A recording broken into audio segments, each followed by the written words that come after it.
అస్సలాము అలైకుం వరహ్మతుల్లాహి వబరకాతు. అల్హమ్దులిల్లా. మన అందరి ముందు పండుగ నమాజ్ అనేది వచ్చింది. చాలామంది సహోదరులు సహోదరిమణులు పండుగ నమాజ్ ఎలా చేయాలని చెప్పి ఆలోచనలో ఉంటారు.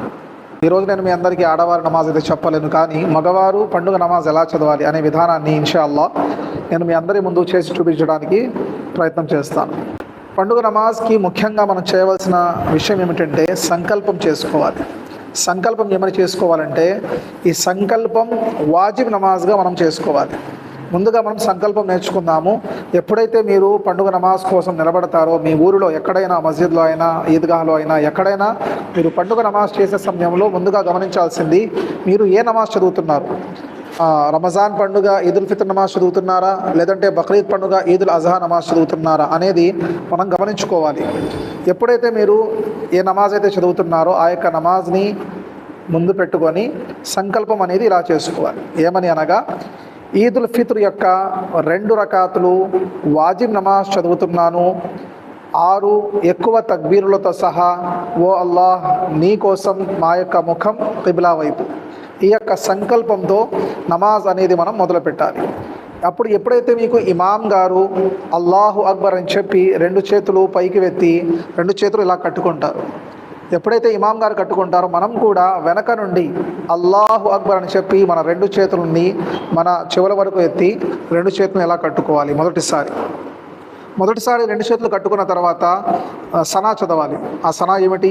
సుబ్హానకల్లాహుమ్మ వ బిహమ్దిక వ తబారకస్ముక వ తఆలా జద్దుక వలా ఇలాహ గైరుక్.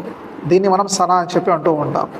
ఈ సనా చదివిన తర్వాత ఇమాం గారు 3 సార్లు అల్లాహు అక్బర్ అంటారు. ఆ 3 సార్లు మనం ఏం చేయాలంటే, మొదటిసారి అల్లాహు అక్బర్, రెండవసారి అల్లాహు అక్బర్, మూడవసారి అల్లాహు అక్బర్, మూడవసారి ఇమాం గారు మూడవసారి అల్లాహు అక్బర్ అన్నప్పుడు మనం 2 చేతులు కట్టుకోవాలి. ఆ తర్వాత ఇమాం గారు సూర్య ఫాతిహా చదువుతారు, సాని సూర చదువుతారు. ఇమాం గారు సాని సూర సూర్య ఫాతిహా చదివినప్పుడు వెనక నుంచున్న మనం నిశ్శబ్దంగా వింటూ ఉండాలి. ఆ తర్వాత ఇమాం గారు రుకులోకి వెళ్తారు. రుకు అయిపోతుంది, 2 సజ్దాలు అయిపోతాయి. మళ్ళీ 2వ రకాత్కి లేచి నిలబడతారు. 2వ రకాత్కి లేచి నిలబడిన వెంటనే ఇమాం గారు రకాత్ కట్టుకొని సూర్య ఫాతిహా మొదలు పెడతారు. సూర్య ఫాతిహా చదువుతారు, సాని సూర చదువుతారు. ఈ 2 చదివిన తర్వాత ఇమాం గారు అల్లాహు అక్బర్ అంటారు. ఇమాం గారు అల్లాహు అక్బర్ అన్నప్పుడు మనం వెంటనే రుకులోకి వెళ్ళకూడదు. 2వ రకాతులో ఇమాం గారు సూర్య ఫాతిహా సాని సూర చదివిన తర్వాత అల్లాహు అక్బర్ అన్నప్పుడు మనం రుకులోకి వెళ్లకుండా అల్లాహు అక్బర్ అన్నప్పుడు 2 చేతులు పైకి ఎత్తి వదిలేయాలి. 1వసారి, 2వసారి అల్లాహు అక్బర్, 3వసారి అల్లాహు అక్బర్ వదిలేయాలి. 4వసారి అల్లాహు అక్బర్ అన్నప్పుడు మనం తిన్నగా రుకులోకి అనేది వెళ్ళాలి.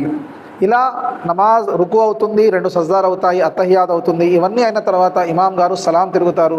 అక్కడితో పండుగ నమాజ్ అనేది పూర్తవుతుంది. కానీ ఇక్కడ పండుగ నమాజ్ తర్వాత వెంటనే దుఆ అనేది చెయ్యరు. ముందుగా ఖుత్బా చదువుతారు. మనం ఏం చేస్తామంటే, మామూలు రోజుల్లో జుమా సమయంలో ముందుగా ఖుత్బా చదువుతాము, ఆ తర్వాత నమాజ్ చదువుతాము. కానీ పండుగ నమాజ్ యొక్క స్పెషల్ ఏమిటి అంటే, ముందుగా నమాజ్ చదువుతాము, నమాజ్ తరువాత ఖుత్బా అవుతుంది, ఖుత్బా తరువాత దుఆ అవుతుంది. మీరందరూ గమనించాల్సిన విషయం ఏమిటంటే, ఖుత్బా మరియు దుఆ ఈ 2 కూడా నమాజులో ఒక భాగం. అందుకని ఎప్పుడైనా ఏ ఊర్లో అయినా మీరు నమాజ్ చదివినప్పుడు దుఆ చేసుకున్న తరువాతే మీ యొక్క నమాజ్ పూర్తయిందని చెప్పి మీరు అంగీకరించాలి. ఎప్పుడైతే దుఆ అవుతుందో అప్పుడే మీ యొక్క నమాజ్ కూడా పూర్తయినట్టు. ఈ విధంగా మీరు పండుగ నమాజులు, ఏ నమాజ్ అయినా, మనకి బక్రీద్ పండుగ నమాజ్ అయినా ఇలానే ఉంటుంది, రమజాన్ నెల పండుగ నమాజ్ అయినా అనేది లభిస్తుంది. మనం కూడా నమాజ్ నేర్చుకున్న వాళ్ళం అవుతామని చెప్పి మనకి ఈ యొక్క వీడియోలో మీ అందరూ తెలియజేయడం జరుగుతుంది.